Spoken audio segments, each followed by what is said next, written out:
अगर C peptide भी आपके वो ब्लड में अगर पाया जा रहा है, अगर बना रहा है, फिर डायबिटीज कहने का अधिकार साइंस को तो नहीं, और मैं कदापि नहीं कहूंगा कि उसको डायबिटीज है। आप इस अपवाद को कैसे बदल पाएंगे? इंडिया में सारे रिसर्च बंद कर देना चाहिए, बिल्कुल फालतू सब रिसर्च। डायबिटीज का इलाज डायबिटीज का इलाज है alpha cardio D rice bran oil. तो फिर कुछ पेशेंट ठीक भी तो होते हैं सर। क्या बोला आपने? साइंटिस्ट डॉक्टर एस कुमार का यह बयान आपको सोचने पर मजबूर कर देगा। शुगर वर्सेस डायबिटीज, ये जितना छोटा शब्द है उतने ही बड़े सवाल खड़े कर रहा है। ये दावा उन सभी डायबिटीज एक्सपर्ट्स के लिए भी है, साथ ही वर्षों से डायबिटीज की दवाइयां और इंसुलिन ले रहे लाखों मरीजों के लिए भी बड़ी चुनौती है। जिस डायबिटीज को आप शुगर समझकर दवाइयां और इंसुलिन ले रहे हैं, वो डायबिटीज है ही नहीं, वो महज बढ़ी हुई शुगर है। ये दावा है वैज्ञानिक डॉक्टर एस कुमार का। गेहूं, चावल, फल, दूध, चीनी, ये सभी आपके शरीर में जाकर शर्करा की मात्रा में वृद्धि करती हैं, जिससे बढ़ी हुई शुगर की शिकायत होती है। एक तरफ डायबिटीज का कोई इलाज नहीं खोजा जा सका है, वहीं दूसरी तरफ डॉक्टर एस कुमार का कहना है कि अगर आप पूर्ण जांच करें तो डायबिटीज है या नहीं, इसका असली सच आपके सामने आ सकता है।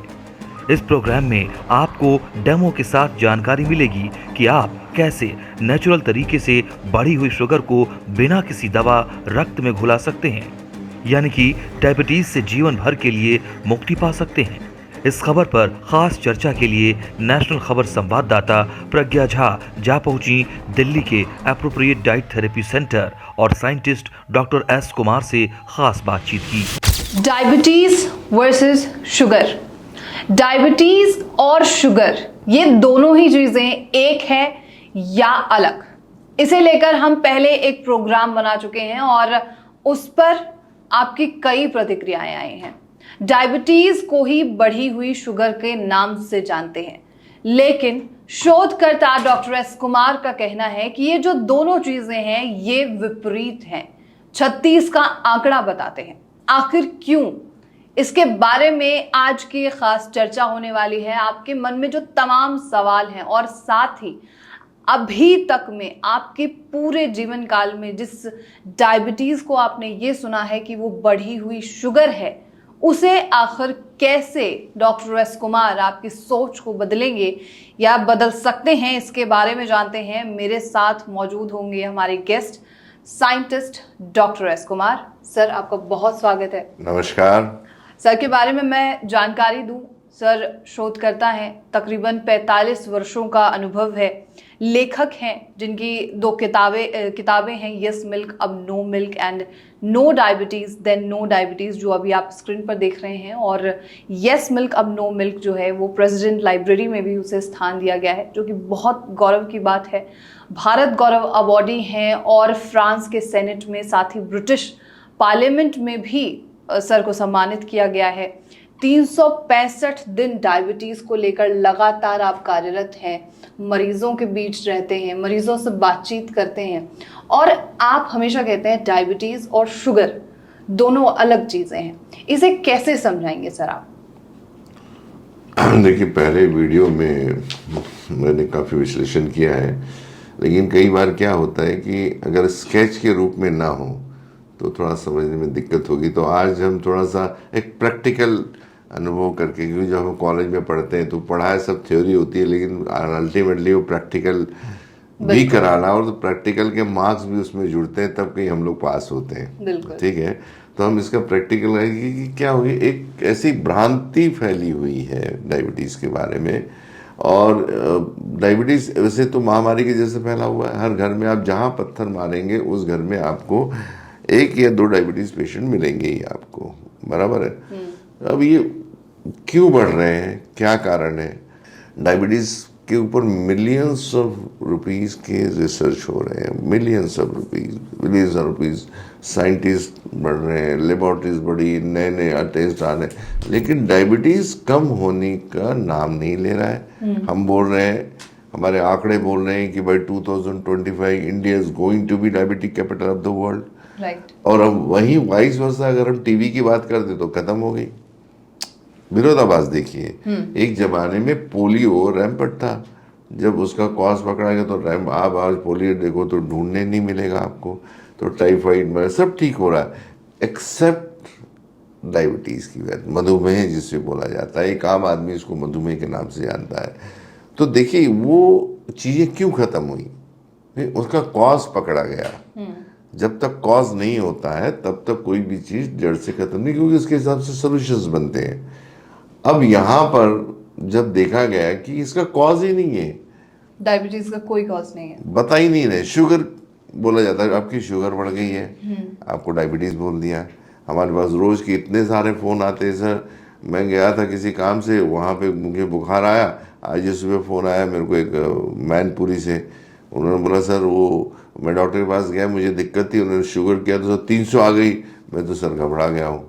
कोई बोलता 400 की, घबरा गया। नहीं, बेचारे जैसे ही उनको डायबिटीज का पता लगता है वो उनका मनोबल टूट जाता है, वो समझते हैं कि हमारी लाइफ खत्म हो गई जी। तो ये चीज़ को निकालने के बाद जैसे मैं शोध करता हूँ, मेरे भी इतने सालों से मैं देख रहा था, मैंने उसमें बहुत कोशिश की जाने की कि ये सब बायोकेमिस्ट्री का मसला है, अप्लाइड बायोकेमिस्ट्री का। तो दोस्तों इसकी जड़ तक जाने के लिए जिसे मैंने बोला कि आपको ढूंढना पड़ता है, तो मैं आज आपको प्रैक्टिकल समझाना चाहता हूँ कि डायबिटीज़ और शक्कर शुगर क्या होती है। आज आप किसी से भी सवाल पूछिए, पेशेंट यही बोलता है मुझे शुगर हो गई, मुझे डायबिटीज़ हो गई, मुझे कुछ मालूम नहीं है। और क्यों हुई है? क्योंकि आप शक्कर ज़्यादा खा रहे हो, ठीक है ना। तो एक भ्रमित है, जब हमने क्लोजली इसको मॉनिटर किया तो साइंस और मेडिकल साइंस का जो फर्क है, साइंस क्या बोलता है डायबिटीज़ के बारे में और मेडिकल साइंस क्या बोलता है। तो मेडिकल साइंस ये बोलता है कि जैसे मैं आपको एक चित्र द्वारा समझाना चाहूँगा कि ये आपका जो है पेंक्रियास का ये फोटो है पूरा जी। देखिए इसमें पेंक्रियास है, इसमें बीटा सेल्स है। तो ये जो दिख रहा है आपको, जो ये वाले पोर्शन दिख रहा है, इसके अंदर इसको पेंक्रियास बोला जाता है। दिस एरिया इज पेंक्रियास, ये वाला ये अच्छा पेंक्रियास है आपका। तो पेंक्रियास को क्या होता है कि पेंक्रियास का काम क्या है? पेंक्रियास का काम है आपके, इसके अंदर beta cell, alpha, beta, delta, gamma 4 होते हैं। तो बीटा जो सेल है वो इंसुलिन का स्राव होता है, एक हार्मोन इंसुलिन ये बनाता है। ठीक है। तो मेडिकल फील्ड ये बोल रही है कि अगर आपके बॉडी के अंदर इंसुलिन ना बन रही हो, इंसुलिन पर्याप्त मात्रा में बन रही है लेकिन काम ना कर रही हो, आपके पेंक्रियास के बीटा सेल जो है वो अगर काम नहीं कर रहे हो, तो आपको डायबिटीज कहलाया जाता है। ये इनकी परिभाषा है। लेकिन किसके बेसिस के ऊपर? ब्लाइंड। क्योंकि जब भी आपकी शुगर, आपको डायबिटीज कहा जाता है, तब 3 टेस्ट होती है भारत में, फास्टिंग, पोस्ट मील और HbA1c। बाकी की जो टेस्ट तो हमने की नहीं, हम बोल देते भाई आपका बॉडी में आपकी इंसुलिन नहीं बन रही है जी। आपके बॉडी बीटा सेल है। तो ये जो टेस्ट है, जिसके ऊपर मैं हमेशा स्ट्रेस करता हूँ कि ये टेस्ट होना मैंडेटरी है। ये टेस्ट होते हैं जब फास्टिंग शुगर, पोस्ट मील शुगर, HbA1c की सिवा और की आपके बॉडी में कितनी इंसुलिन बन रही है, इसको बोलते हैं फास्टिंग सीरम इंसुलिन। उसके बाद में आता है HOMA-IR, इसमें आते हैं आपके शरीर, आपके ये पेंक्रियास में कितने बीटा सेल काम कर रहे हैं, उनकी परसेंटेज कितनी है जी। और तीसरा होता है सी पेप्टाइड। तो C peptide comes only when endogenous insulin is being secreted by the beta cell. अभी जैसे मैंने हमेशा एक और आज फिर से बताना चाहूंगा अंगूठे के माध्यम से कि ये जो अंगूठा है, this is the creature of God. ये जितने इंसान इस पृथ्वी पे उतने तरह की इनकी रेखाएं हैं, ये कभी एक दूसरे से मिलती नहीं है। इसका मतलब हम बोलेंगे कि ये पेटेंट है भगवान के पास में, अब दूसरा कोई नहीं बना पा रहा है जी।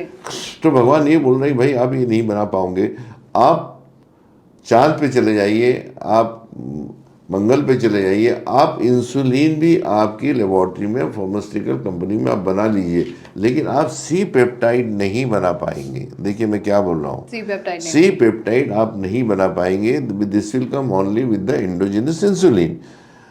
अगर सी पेप्टाइड भी आपके ब्लड में अगर पाया जा रहा है, अगर बना रहा है, तो फिर डायबिटीज कहने का अधिकार साइंस को तो नहीं, और मैं कदापि नहीं कहूंगा कि उसको डायबिटीज है। आप बिल्कुल आपने मेडिकल साइंस के बारे में बताया, लेकिन जैसे अभी तुरंत ही मैंने इसको जो है सर्च किया है कि डायबिटीज क्या है। A group of disease group of disease that result in too much sugar in blood. अगर ब्लड में बहुत ज्यादा शुगर की मात्रा है उसे हम डायबिटीज कहते हैं। दिस इज अ डेफिनेशन है ना। अभी मुझे बताइए, प्रॉब्लम तो है, बिल्कुल। अब बाकी की चीजें तो शुगर बढ़ी क्यों है, सवाल तो आएगा ना। शुगर क्यों बढ़ी है? वो डेफिनेशन एकदम बराबर है उनकी, लेकिन बढ़ा क्यों है? क्योंकि उसका इस्तेमाल नहीं हो रहा है। अब डायबिटीज और शुगर, जैसे आपने राइट लिखा कि 36 का आंकड़ा है। डायबिटीज का मुंह इधर है, शुगर का मुंह इधर है, अगर समझाने की कोशिश करूं तो। अगर डायबिटीज नॉर्थ में है तो शुगर साउथ में है। 2-3 और मैंने उदाहरण पहले भी देता, आज भी देना चाहूंगा। अगर आप किसी समुद्र के किनारे बैठ जाए तो आप देखेंगे कि आसमान और समुद्र की जो लहरें बिल्कुल ऐसी चिपकी हुई दिखेंगी आपको, बिल्कुल ऐसी जी, लेकिन दोनों अलग अलग है, हॉरिजन है। ऐसे ही एक आम आदमी की, हमारे बॉम्बे की भाषा में हम लोग वड़ा पाव बोलते हैं। वड़ा अलग होता है, पाव उसके अंदर, पाव में वड़ा डाल के वड़ा पाव खाया जाता है, बराबर है। दोनों अलग अलग चीज़ें, लेकिन वड़ा पाव कहा जाता है। ऐसे इसको डायबिटीज सैंडविच कहती है। तो मैंने बताया कि डायबिटीज की परिभाषा जो बुक्स बोल रही है बिल्कुल सही है, सब्जेक्ट टू, अगर वो वैसे है तो। सब्जेक्ट टू वैसे है यानी कि आपके बॉडी में इंसुलिन ना बन रहा हो, आपकी उसकी सेंसिटिविटी अगर बराबर ना हो, आपके बीटा सेल डिस्ट्रॉय, अगर ये सब नॉर्मल निकलते हैं तो आप मुझे बताइए क्या उसको डायबिटीज कहने का अधिकार है? बिल्कुल नहीं, लेकिन फिर भी तो डायबिटीज कहा जा रहा है। तो वही जो एक भ्रम है उसको मैं कोशिश कर रहा हूँ कि एक आम आदमी एक आम भाषा में समझ सके। तो शुगर क्या है? हाँ बिल्कुल, मेरा सवाल यही है कि आप डायबिटीज समझा चुके हैं, आप शुगर क्या चीज? शुगर ऐसा है कि हमारे बॉडी के अंदर जो खान पान की जो मात्रा, जो गेहूं, शक्कर, चावल, ये जो चीज़ें बॉडी के अंदर, जिसको हम लोग पॉलीसेक्राइड बोलते हैं, polysaccharide to disaccharides to monosaccharide. Monosaccharide से यानी ग्लूकोज, डाइसेक्राइड यानी शुगर, पॉलीसेक्राइड यानी गेहूं चावल, कॉम्प्लेक्स। मैं बताना चाहता हूँ, पहले दर्शकों को समझाना चाहता हूँ कि इससे बनने वाली शर्करा जब बॉडी के अंदर जाएगी तब वो शुगर आपकी बढ़ेगी, क्योंकि ये हमारा सोर्स ऑफ एनर्जी है। अगर हम ये लोग नहीं खाएंगे तो हमारी एनर्जी बनेगी कहाँ से? ये शुगर ग्लूकोज जाके जो हमारा सेल होता है, जैसे मैं दिखाया मैंने, इसके एटीपी यूज होता है विद द माइटोकॉन्ड्रिया, हमारा पावर हाउस है। वहाँ पे अगर शुगर जाके जब बनती है तो हमें मिलती है। अगर ये जैसे बता रहे कि एक्सेस, भाई एक्सेस क्यों होगी? क्योंकि वो यूटिलाइज नहीं हो रही है, ठीक है ना। तो सबसे पहले मैं आपको बताना चाहूँगा, देखिए ये जो आप है, ये मैं दिखाना चाहूँगा, ये गेहूं का आटा है, ठीक है। ये है आपका चावल, ये पॉलीसेक्राइड्स में आ गया है। इसके बाद में ये है रिफाइंड शुगर, जो सब लोग बोलते हैं कि शुगर खाने से शुगर हो रही है। अब ये है फ्रूट, इसकी शुगर को फ्रक्टोज बोला जाता है, ओके।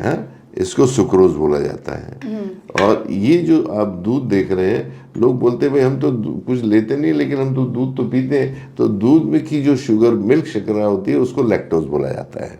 तो ये जब शरीर में जाती है, सब चीजें आगे अब शरीर में जब जाएगी तो ये शुगर में रूपांतरित होगी, जिसको हम लोग ग्लूकोज बोलते हैं। सर एक एक करके चीजें समझाइए। अगर ये गेहूं का आटा, इसकी रोटी हम खा रहे हैं, तो ये कैसे नुकसान करेगी हमारे शरीर? नुकसान नहीं, ये इसको पॉलीसेक्राइड्स बोलते हैं हम लोग, कार्बोहाइड्रेट्स। ये जो शुगर है नहीं, शुगर बाद में बनेगी, ये शुगर, इसको पॉलीसेक्राइड शुगर बोलेंगे हम, अगर कॉम्प्लेक्स, है ना। इसके बाद में इसका डाइसेक्राइड्स बनता है, जैसे ये भी पॉलीसेक्राइड्स है, ये भी पॉलीसेक्राइड्स है, ये डाइसेक्राइड है शुगर। तो ठीक है, ये इसका डायरेक्ट ग्लूकोज बनेगा, इसका पहले इससे ये बनेगी और इसके बाद में फिर ग्लूकोज बनेगा। ग्लूकोज एंड प्रोडक्ट है सबका, ठीक है। अब एक सवाल ये आता है कि ये जो चावल है, ये हम नॉर्थ बेल्ट में, हिंदी बेल्ट जो है हमारा देश का, वहाँ पे चावल तो बहुत ज्यादा खाया जाता है। लेकिन अगर हम डायबिटीज की संख्या देख लेते हैं मरीजों की, तो वो गोवा में सबसे ज्यादा है। ये क्यों? देखिए, उसके लिए जो उसका कारण जो है वो कहीं ना कहीं ऑयल से जुड़ा हुआ है, जिसमें मैं अभी आऊंगा आपके ऊपर। तो ये सबसे पहले दोस्तों जो ये वीडियो देख रहे हैं, आप समझने की कोशिश करिएगा कि गेहूं चावल से बनने वाली शर्करा के लिए हमारे बॉडी की जो सिस्टम बनी हुई है, अगर हम डायरेक्ट इस स्टेज पे जाएंगे तो हमारी सिस्टम अलग होगी। और इंसुलिन का क्या काम है? अभी जब शर्करा बनी हमारे बॉडी में, जैसे ही ग्लूकोज बना, तो प्रिसाइजली उतना ही इंसुलिन हमारे पेंक्रेटिक सेल से वो रिलीज, इंसुलिन बन के तैयार रहती है हमारे सेल्स में, ऐसा नहीं कि, लेकिन रिलीज कब होती है? जब उसकी डिमांड हो। जैसे अगर हम पेट्रोल की हमारी स्कूटर है तो उसके अंदर पेट्रोल भरा रहता है टैंक में, लेकिन उसके जब हम एक्सेलेरेटर दबाते हैं, जब हमें स्पीड बढ़ानी है, तो उसी इसमें हमारी वहाँ से जैसे पेट्रोल रिलीज होता है, वैसे जैसे ग्लूकोज हमारे बॉडी में बनता है, तो उसी समय उतनी ही प्रोपोर्शन मात्रा में इंसुलिन वहाँ से रिलीज होती है। समझिए, बहुत सिंपल मेथड है। अगर आप इसको ज़्यादा खाएंगे तो ज़्यादा इंसुलिन रिलीज होगी, और इसी कारण उसको एक्सेस इंसुलिन को हम हाइपर इंसुलिनीमिया बोलते हैं। Hyperinsulinaemia causing insulin resistance. तो सबको इंसुलिन रेजिस्टेंस तक मालूम है कि इंसुलिन रेजिस्टेंस होता क्या है, उसके बारे में आपसे बात करूंगा। तो मेरे ख्याल से आपको क्लियर हो गया कि डायबिटीज़ का जो मुद्दा है ये ऑर्गन बेस्ड है जी, बराबर है, और शुगर एक डाइटरी कंसेप्ट है। तो ये दोनों अलग अलग हुई। शुगर एक डाइटरी कॉन्सेप्ट है। ये जब ये सारी चीजें हम इनटेक करते हैं तब इंसुलिन जो है हमारी प्रिसाइजली रिलीज होती है। अगर ये हम बॉडी में नहीं खाएंगे तो हमको रिलीज नहीं होगी, अपने स्टोर में बैठी रहेगी वो पेंक्रियाटिक सेल। आप ये सारी चीजें समझा रहे हैं, लेकिन मुझे ये समझाइए सर कि आप इस अपवाद को कैसे बदल पाएंगे कि अभी तक हम सालों से वही बढ़ी हुई शुगर को, यही सारी चीजें खाने के बाद ही जो शुगर बनती है वो जब बढ़ती है ब्लड में, उसी को हम डायबिटीज कह रहे हैं। बिल्कुल सही बोला, मैं आपसे पूरी तरह सहमत हूँ। बढ़ना शुगर, क्योंकि कैसा पैमाना है हमारे शरीर के अंदर, फास्टिंग 110, पोस्ट मील 140, हमारे इस शुगर फिर हमारे बॉडी में रहती कहाँ पे है? तो उसका शायद बहुत लोगों को पैमाने में आपको एक्सप्लेन करना चाहूँगा कि जो हमारी फास्टिंग जो शुगर होती है खाने के पहले, ये 110 मिलीग्राम पर 100 DL लिखा, डेसीलीटर, यानी 100 ml में 100 मिलीग्राम। ठीक है, 110 बोलते हैं, मैं कैलकुलेशन के लिए 100 पकड़ रहा हूँ। अगर आपके शरीर के अंदर 1 लीटर अगर ब्लड है तो कितनी शुगर हुई आपकी 100 मिलीग्राम के हिसाब से? 1 ग्राम। 1 ग्राम, ठीक है, ठीक है। 100 मिलीग्राम को 10 से करेंगे तो 1 ग्राम हो गई। तो हमारे शरीर के अंदर औसतन 6 लीटर माना जाता है कि आपके बॉडी के अंदर रक्त है, ब्लड होता है, ब्लड होता है। ठीक है, तो 6 ग्राम शुगर हो गई। ठीक है, हमारी जो बहती है, बह रही है, बिल्कुल कंटिन्यूशन में चल रही है। अगर हमने खाना खाया तो वो 140 तक चली गई, ठीक है, तो 40% और पकड़ लो, 6 का 40%। ठीक है, इसके ऊपर की जो शुगर है वो हमारे लीवर के अंदर ग्लाइकोजन के फॉर्म में, ये ग्लूकोज होता है, ये ग्लाइकोजन में कन्वर्ट हो जाता है। और जब हम लोग खाना नहीं खा रहे हैं, उपवास है, कुछ है, अगर यहाँ की रक्त शर्करा हमारी खत्म हो गई है, ब्लड की ग्लूकोज, तो वहाँ से वो रिलीज होती है ग्लूकोज से, फिर ग्लाइकोजन से फिर ग्लूकोज में आ जाती है, ताकि आपका जो सप्लाई है, सप्लाई चेन जिसको बोलते हैं एनर्जी का, वो टूटे नहीं। और उसके बाद में वो फैट में कन्वर्ट होती है। अब मुझे बताइएगा कि आपके शरीर में कितनी शर्करा हुई? 6 ग्राम आपके ब्लड में जो घूम रही है जी। और उससे ज़्यादा लीवर का 0.5 वेट का 0.5%, इसका मतलब हो गया वो हो गया 75 ग्राम्स। ओके। तो 81 ग्राम शुगर हमेशा आपके ब्लड में आपके पास रहेगी। ठीक है। अब इससे ज़्यादा अगर आप करें तो बॉडी की होमोस्टेसिस है, वो बैलेंसिंग फॉर्म है, आप उसको बैलेंस आपको तोड़ेंगे तो गड़बड़ हो जाएगी। अब मुझे बताइए, हमने एक चाय पी, 1 चम्मच शक्कर डाली, अब 1 चम्मच में कम से कम 5 ग्राम शक्कर होती है। बिल्कुल। अब मुझे बताइए ये शक्कर जाएगी कहाँ पे? बॉडी में। आपकी बॉडी तो बिल्कुल पैक है ना आपकी। आप मिलीग्राम में, हम जो रिपोर्ट्स आते हैं, हम मिलीग्राम में डर रहे हैं, अरे 300 हो गई, 400 हो गई। अरे भाई, आपने 5 ग्राम शक्कर शरीर के अंदर डाल दी तो आप तो लड़ रहे हो मिलीग्राम में। This becomes a glucose ना, and glucose becomes energy. नहीं नहीं, लेकिन ये आपकी शुगर 5 ग्राम डाली तो 5 ग्राम तो ग्लूकोज बनेगा इसका। एक्स्ट्रा हो गई। आप तो मिलीग्राम की बात कर रहा हूँ मैं, आपके जो ब्लड में मिलीग्राम में हम बात कर रहे हैं। आपकी 100 मिलीग्राम की जगह 400 मिलीग्राम हो गई, और आप 5 ग्राम शक्कर अंदर डालें, जो यानी 5 ग्राम ग्लूकोज चली जा रही है बॉडी के अंदर। तो ये सबसे लोगों को समझना है कि ये जो शक्कर है ये हमारे लिए बनी हुई नहीं है, इसका मैकेनिज्म नहीं है तुरंत जाके तुरंत ग्लूकोज में फॉर्म हो जाएगी। इसको पहले ये पॉलीसेक्राइड्स को डाइसेक्राइड्स फिर मोनोसेक्राइड ग्लूकोज में जाना पड़ेगा आपको। ओके। आप समझ रहे मेरी बात? तो ये जो चीज़ें हैं बहुत ही सिंपल है, लेकिन एलॉबरेट नहीं कहा जाता। उसको लगता है हम तो खाएंगे मीठा, क्या होता है? अरे जाएगा तो नुकसान आपका होगा। देखिए भगवान ने हमारी बॉडी बनाई है, कुछ सोच के बनाई है। आज हम लोग भी अच्छी कार लेते हैं, व्हीकल लेते हैं, सबके पास स्कूटर है, सबके पास मोटरसाइकिल है, लेकिन उसका जो पैमाना होता है ना 80 पे जाके ब्लॉक करते हैं वो लोग।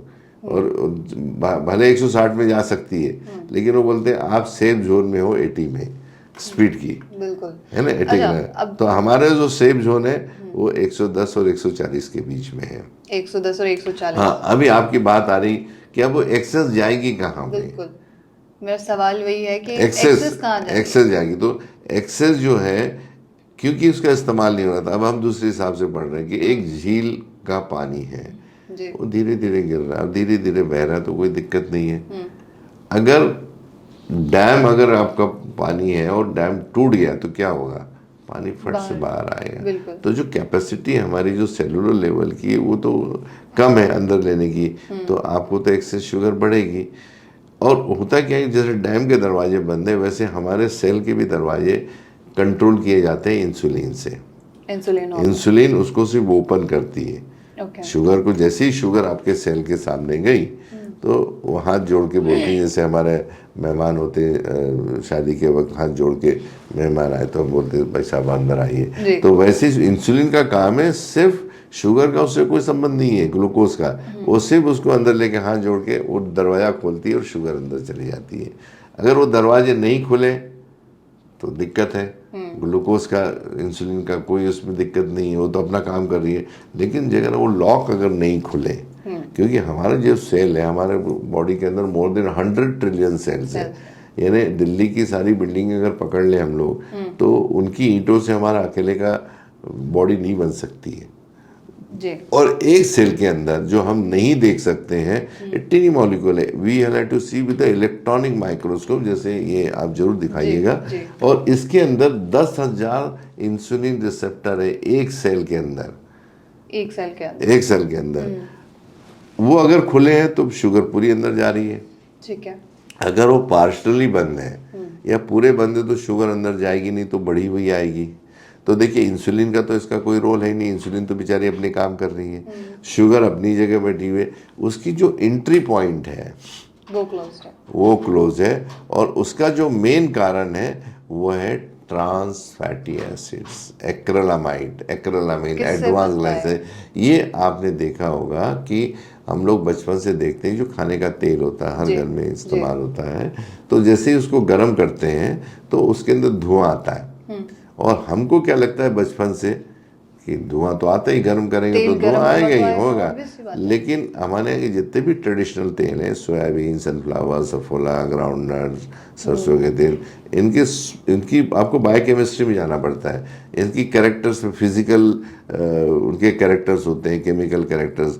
तो इनका जो स्मोक पॉइंट है ये कम है, इसलिए जैसे ही आप उसको गर्म करते हैं धुआं आने लगता है। और आम आदमी के लिए दोस्तों ये धुआं है, लेकिन धुआं ही डायबिटीज़ का मेन कारण है। देखिए मैं क्या बोल रहा हूँ, डायबिटीज़ ही, क्योंकि इसको बोलते हैं हम लोग मिलेट रिएक्शन।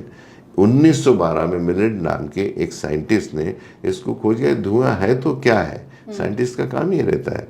तो उसने बड़ी मुश्किल से उसने ये चीज़ नहीं किया, उसके अंदर उसने सबसे पहला पाया कि उसके अंदर ट्रांस फैटी एसिड्स हैं, एक्रिलामाइड है, एक्रिलामीन और एडवांस ग्लाइसेशन पैराडाइड, ये केमिकल नाम दिए मैंने, उन्होंने दिए हैं जो। और ये अंदर जाके क्या करते हैं, जो सेल हमारी कोशिकाएं हैं उसके ऊपर एक छोटी सी परत बना देते हैं। अब अगर परत बन गई तो क्या होगा कि आपकी शुगर एंट्री नहीं कर पा रही तो बढ़ी हुई आ रही है। और इसी बढ़ी हुई शुगर को डायबिटीज़ कहते हैं। यहाँ पे मेरा विरोधाभास है साइंस का, एज ए साइंटिस्ट, की बढ़ी हुई शुगर को डायबिटीज़ ना समझे अनलेस एंड अनटिल आप बाकी के टेस्ट कराएं जो मैंडेटरी भारत में होना चाहिए कि आपके बॉडी के अंदर कितनी इंसुलिन बन रही है, उसकी सेंसिटिविटी कितनी है, आपके बीटा सेल्स कितने हैं, और सी पेप्टाइड कितने, ये सब के नॉर्मल आते हैं।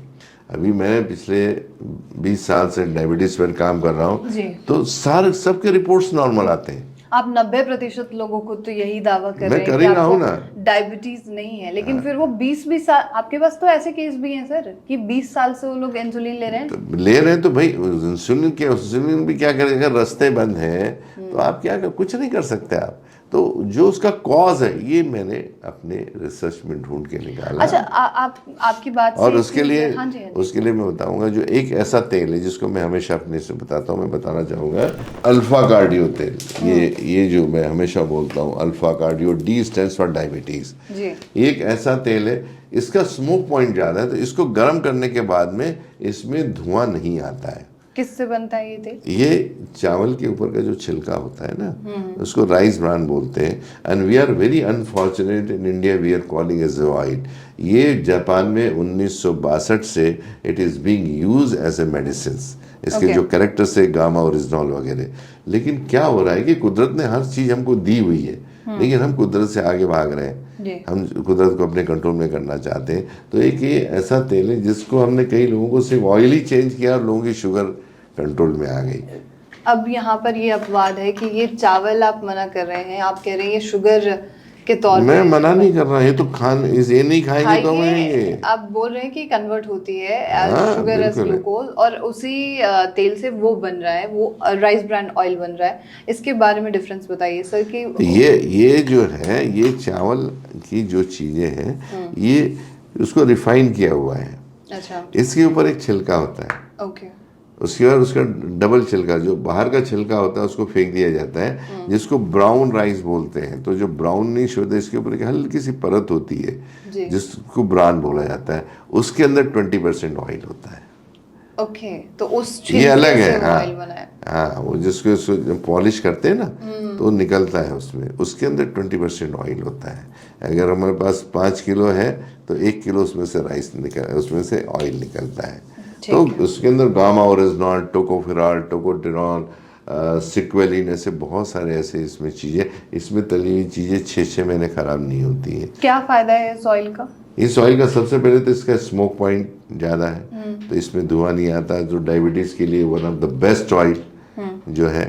इसके बाद में ये एचडीएल बढ़ाता है, एलडीएल कम करता है without giving any statin tablet, और इसको ट्राइग्लिसराइड्स कम करते हैं। HDL LDL high density lipoprotein, low density, जो हार्ट में मानक पैमाना कहना जाता है। इसको दवाइयों की जरूरत नहीं, इसलिए इसको पूरे वर्ल्ड में प्रीमियम हार्ट ऑयल और डायबिटिक ऑयल बोला जाता है।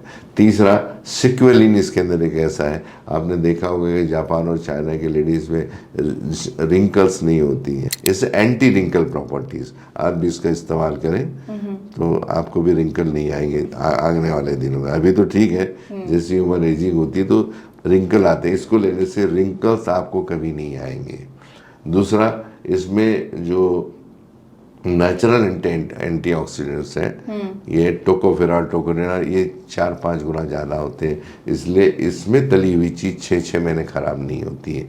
बाकी तेलों में अगर आप करते हैं तो देखिए 15 दिन के बाद में स्मेल आता है, उसको बोलते हैं ऑक्सीडेशन। ठीक है। तो इसलिए जो तेल अपने आप को नहीं बचा सकता तो आपको कैसे बचाएगा। तो इसका जो है, it is applied biochemistry.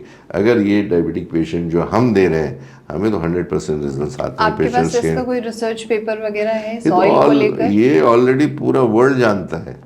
World तो जानता है, मेरे रिसर्च के इतने सारे आप खोल लीजिए तो आजकल पूरे वर्ल्ड में, भारत में इतने रिसर्च पेपर पब्लिश है, उसको एप्लीकेशन नहीं कर रहा है। मैं तो कह रहा है इंडिया में सारे रिसर्च बंद कर देना चाहिए, बिल्कुल फालतू है सब रिसर्च।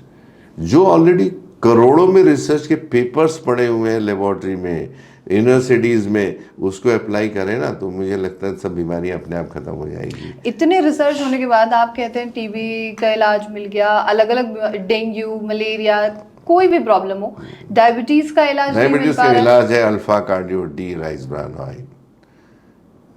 ये अगर लोग चेंज कर लेते हैं तो देखिएगा ये, और ये इम्यूनी मॉड्यूलेटर है। सारे तेल इम्यूनो सप्रेसेंट है, आपकी जो प्रतिरोधक शक्ति खत्म कर डालते हैं। दे आर कार्सोजेनिक है, दिस इज एंटी कार्सोजेनिक। इसके ऊपर अगर 25 घंटे भी बात करें तो कम है। ठीक है। और ये वैलिडेटेड सारी चीजें आपके पास इतना सारा मिल जाएगा, इसके अंदर मटेरियल है कि रिसर्च के उसको पढ़ के एप्लीकेशन करने की समय आ गया है अभी। ठीक आप कितने रिसर्च करोगे, और डब्बे में पड़े हुए लोगों के। आज इतने सारे साइंटिस्ट है, सबकी लाइफ निकाल दी, लेकिन उनके लाइफ का भी कोई नहीं रहा कि लोग उसको इस्तेमाल नहीं कर पा रहे हैं। बिल्कुल। मेरा आखिरी आपसे एक और बस सवाल है सर कि आपने कहा कि सेल्स के ऊपर एक परत जो है जमती है, क्योंकि जी हाँ। हम ऑयल का धुआं इनटेक कर रहे हैं। इंसुलिन रेजिस्टेंस बोला जाता है हमारी मेडिकल की भाषा में। Insulin resistance. सब लोगों को इंसुलिन रेजिस्टेंस पे आके रुक जाते हैं कि अब इसको सेंसिटाइज कैसे करें। एक आम लोगों की भाषा में, एक आम लोगों की भाषा में ऐसा है कि आपके पास एक लॉक है, जंग लगा हुआ है, खुल नहीं रहा है, आपने चाबी लगाई तो आप क्या करेंगे, या तो चाबी चेंज करने जाएंगे, ताला तोड़ेंगे, इसमें नहीं है। उसमें एक इसको सेंसिटाइजर बोलेंगे। एक प्लग है, गाड़ी स्टार्ट नहीं हो रही है, जी। कचरा है, आपने उसको साफ कर दिया, गाड़ी स्टार्ट हो गई। तो ये सिस्टम तो सब बना हुआ है, ठीक है। लेकिन शुगर अंतर नहीं आ रही, क्योंकि लॉक जो बना हुआ है वो बंद है। उसके लिए हमारे फार्मा इंडस्ट्री में, हमारे इसमें सेंसिटाइजर्स का वर्ड यूज होता है। जैसे एक लोहा है और मैग्नेट से खुल जाता है, वैसे कुछ ट्रेस एलिमेंट्स हैं, कुछ एंटीऑक्सीडेंट्स हैं, कुछ ऐसे फाइटोकेमिकल्स हैं जो इंसुलिन सेंसिटाइजर करके काम करते हैं। वो लॉक को अगर वो खोल दे और इससे जो है ट्रांसफेटेसिस ना बने, तो अगर दरवाजे खोल के, तो हमारे तो 15 दिन में शुगर डाउन आती है। ठीक है। मेरा आखिरी सवाल आप प्लीज एक बार सुनिए कि आपने कहा कि इंसुलिन जो हार्मोन है उसका काम है सेल्स को ओपन करना, सेल्स को ओपन करना, ठीक है। उसके ऊपर जो परत जमी हुई है, जो डायबिटिक पेशेंट इंसुलिन ले रहे हैं उस पे परत पहले से ही जमी हुई है, तो इंसुलिन ओपन तो वर्क नहीं कर रहा है ना, इसीलिए तो बोल रहा हूँ मैं। फिर इंसुलिन है, क्या बोला आपने कि डायबिटिक पेशेंट, डायबिटीज उनकी रिवर्स भी तो होती है। कहाँ रिवर्स हो रही है? कुछ ऐसे मुझे केसेस भी तो भारत हैं। में 40,000 करोड़ की दवाइयाँ रोज, मुझे एक पेशेंट लाके दिखा दे जिसका इंसुलिन बंद हुआ हो, इंसुलिन कम हुआ, उसकी टैबलेट 5 में से 1 टैबलेट पे आया हो, वो कोई नहीं है। एक भी आपको ढूंढ के नहीं मिलेगा। आपको कमेंट बॉक्स में ऐसे कई मरीज मिल जाएंगे। अभी अगर व्यूअर्स में कोई आप व्यूअर गए तो उन्होंने, वो क्या है, कमेंट बॉक्स वो आदमी कर रहा है जो बैठे नहीं, मैंने बताया ना हींग लगे ना, सामने आके बैठे, रिपोर्ट्स लेके आए 10-20 साल के, फिर बात करें। ये कोई जो कमेंट का जो बेस है, इसको कोई वैल्यू, हमको भी कुछ लोग बात कर रहे हैं। अरे हमको जो लड़का अभी अंडे से निकला नहीं है, बीएससी हुआ है और एमएससी किया है, उसको प्रैक्टिकल नॉलेज नहीं है, वो मेरे बारे में नेगेटिव लिखता है, तो उसको कोई वैल्यू थोड़ी है। वो उसकी क्या वैल्यू है उसकी?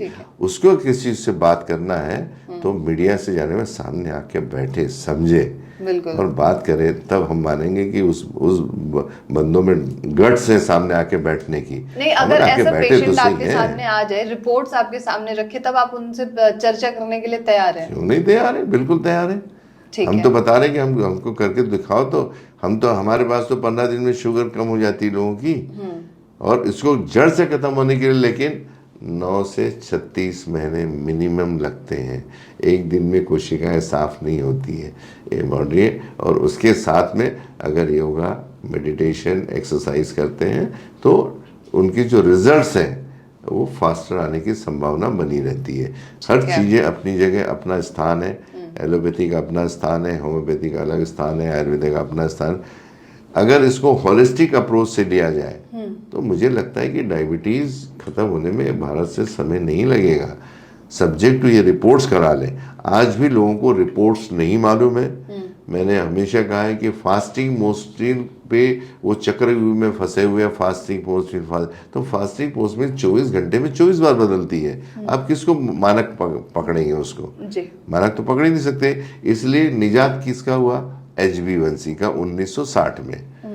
HbA1c। हाँ, अभी आज भी कुछ ऐसे स्टेट्स हैं जहाँ पे HbA1c नहीं कराया जाता, सिर्फ फास्टिंग पोस्ट में करा रहा है। भूटान में तो मालूम ही नहीं है HbA1c लोगों को, नेपाल में नहीं मालूम है, सिर्फ फास्टिंग पोस्ट में करके बेचारा उसमें मोटा हुआ है, उसमें फंसा हुआ है।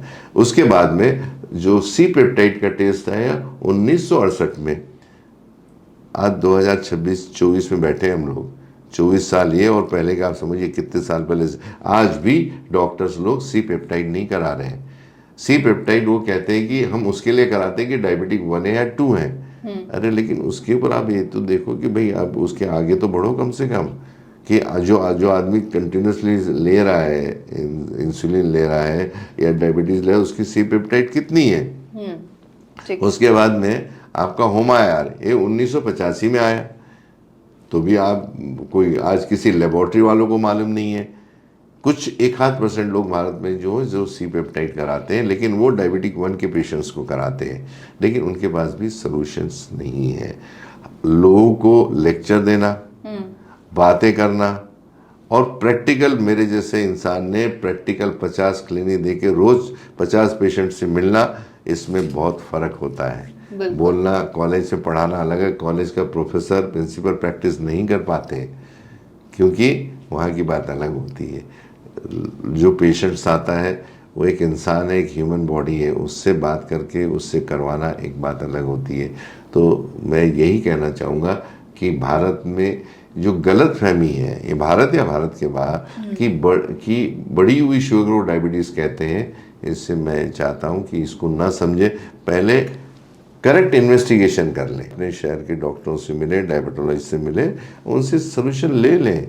मेरा तो ये एजुकेशनल कंसेप्ट है, मैं लोगों को अवगत कराना चाहता हूँ कि आप इस चीज़ को समझने की कोशिश करें तो सही कम से कम। जब नहीं करेंगे तो आपको रास्ता कहाँ से मिलेगा। बिल्कुल ठीक है सर, अगले सवाल पे आते हैं कि जैसे अभी सोशल मीडिया पर न सिर्फ हम बल्कि बहुत सारे ऐसे प्रोग्राम्स आ रहे हैं जो डायबिटीज़ को कवर करते हैं, यहाँ तक कि वो मरीजों से भी बात करते हैं, नुस्खे बताते हैं, मेथी खाइए, जीरा खाइए, अलग अलग तरीके के वो हर्ब्स दे देते हैं खाने के लिए। कई ऐसे मरीज हैं जो कह रहे हैं कि 15 दिनों में उनका HbA1c कम आ गया, शुगर कम हो रही है।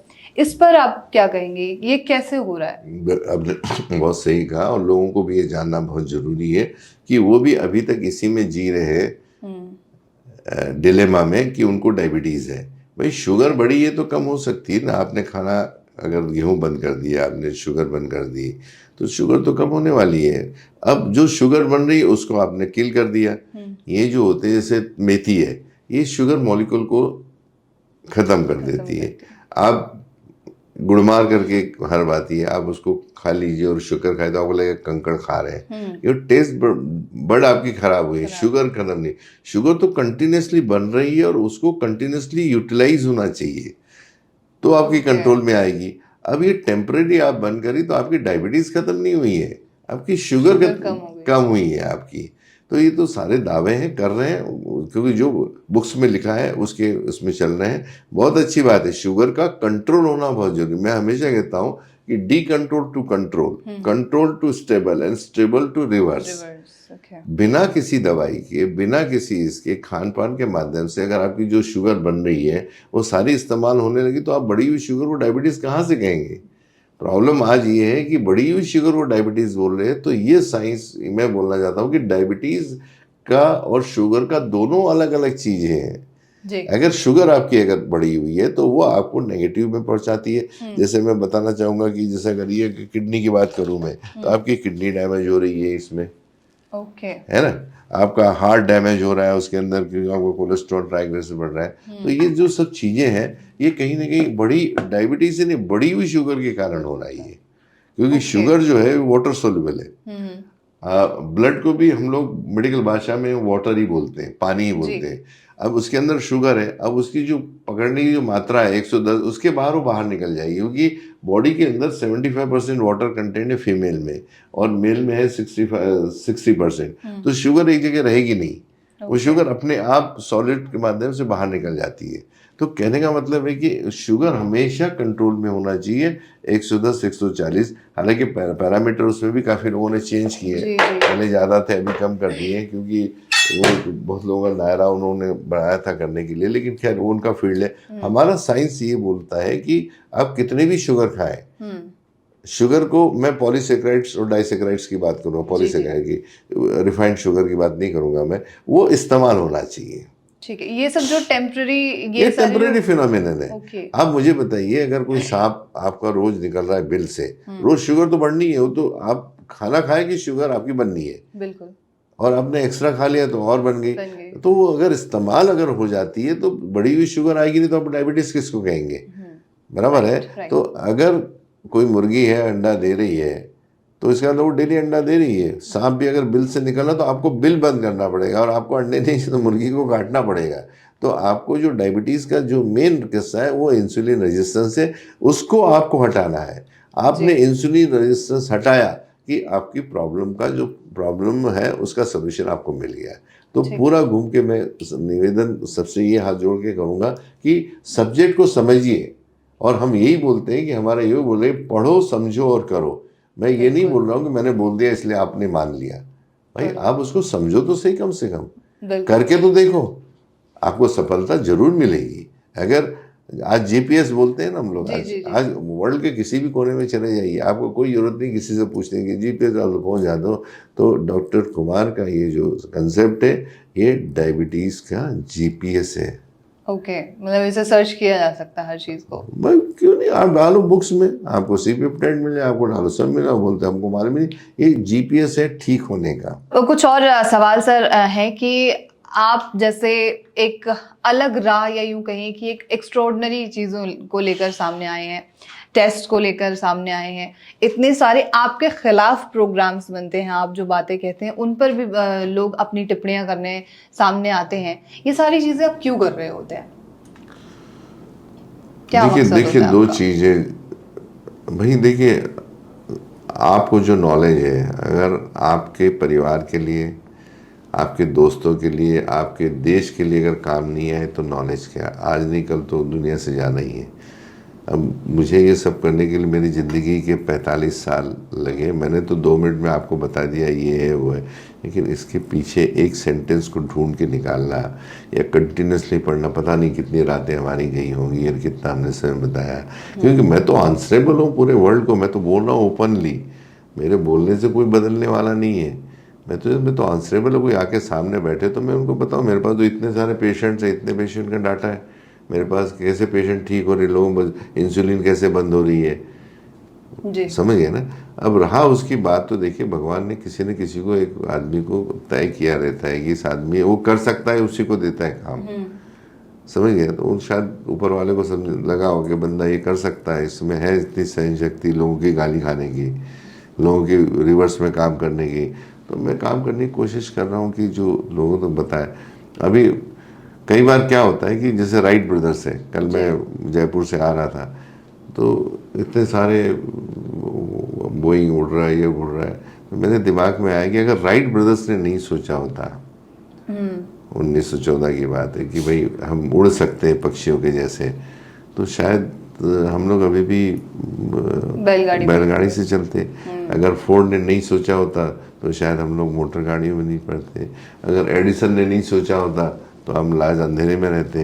अगर सावित्रीबाई फुले ने नहीं सोचा होता कि लेडीज़ को एजुकेशन दिया जाए तो शायद हमारी जो एक महिला है वो राष्ट्रपति और प्रधानमंत्री नहीं बन पाती। तो एक सोच होती है। मैं हमेशा बोल रहा हूँ कि आप सोचो तो सही, कर सोचने में क्या तकलीफ है।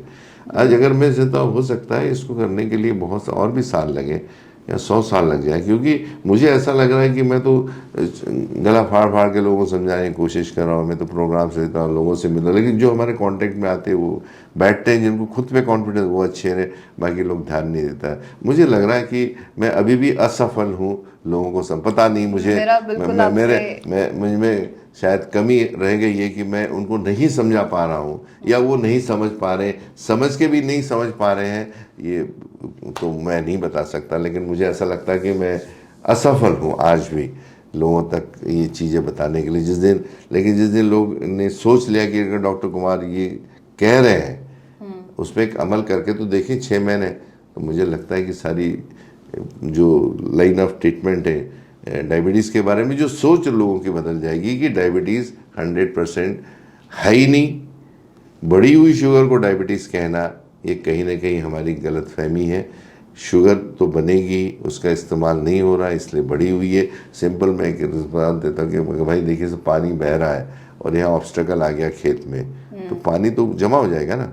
तो आपने जैसे पत्थर निकाला, पानी आगे निकल गया। तो इसी को थोड़ी देर के लिए आप समझ जाइए कि ये ब्लड है, ब्लड में शुगर है, उसको ऑब्स्टेकल आ गया जिसको इंसुलिन रेजिस्टेंस में बोल रहा हूँ। इंसुलिन रेजिस्टेंस अगर प्रॉब्लम हमको मालूम है तो उसको निकाल के अगर हम निकाल देते हैं तो शुगर तो अपने आप अंदर चली जाएगी। तो कितने भी शुगर बनने दीजिए वो यूटिलाइज होती रहेगी, तो बढ़ेगी नहीं तो आप किसको डायबिटीज बोलेंगे? बिल्कुल बोलने का अधिकार नहीं। सब्जेक्ट टू ये 5-6 जो रिपोर्ट है सी पेप्टाइड होमा है, अगर उसमें सी पेप्टाइड कम है 0.8 से नीचे है, आपके बीटा से रियली में डिस्ट्रॉइंग है, तो फिर आपको डायबिटीज कहना ही पड़ेगा। लेकिन वो परसेंटेज बहुत कम है, मुश्किल से 1% लोग होंगे जो उस कैटेगरी में आएंगे। इन्होंने 1% को 90% बना दिया है। बिल्कुल। तो वहाँ पे मेरा थोड़ा सा विवाह है। और बाद में और एक कई लोगों ने मेरे साथ आपके पहले कोई हमारे पत्रकार आए थे, उन्होंने पूछा सर आप ऐसा क्यों करते? तो मैंने उनको एक सवाल पूछा था कि अगर पानी बह रहा है बहुत अच्छी तरह से और उसमें 2 मछलियाँ आप डाल दीजिए बढ़िया, एक मरी हुई एक जिंदा, तो आप मुझे बताइए कि कौन सी मछली किस डायरेक्शन में जाएगी? मरी हुई मछली जो पानी की धारा है उसकी तरफ जाएगी और जो जिंदा है वो विपरीत दिशा में। बस यही मैं कह रहा था। तो मैं जिंदा हूँ, मुझे मालूम नहीं बाकी क्या कर रहे हैं। ठीक है, thank you so much sir, आपका बहुत शुक्रिया, आपने बहुत खूब तरीके से समझाया। तो ये थी पूरी जानकारी। और डायबिटीज और शुगर अलग है या नहीं, इसके बारे में आपको आज के साक्षात्कार से पूर्णतः सारी जानकारियां मिल चुकी होंगी। अभी भी अगर आपके मन में कोई भी सवाल हो तो उन्हें कमेंट बॉक्स में आप लिखिए और उन सभी सवालों के जवाब हम आप तक पहुंचाने की लगातार कोशिश करेंगे। ऐसे तमाम खबरों के लिए आप नेशनल खबर के साथ बने रहिए।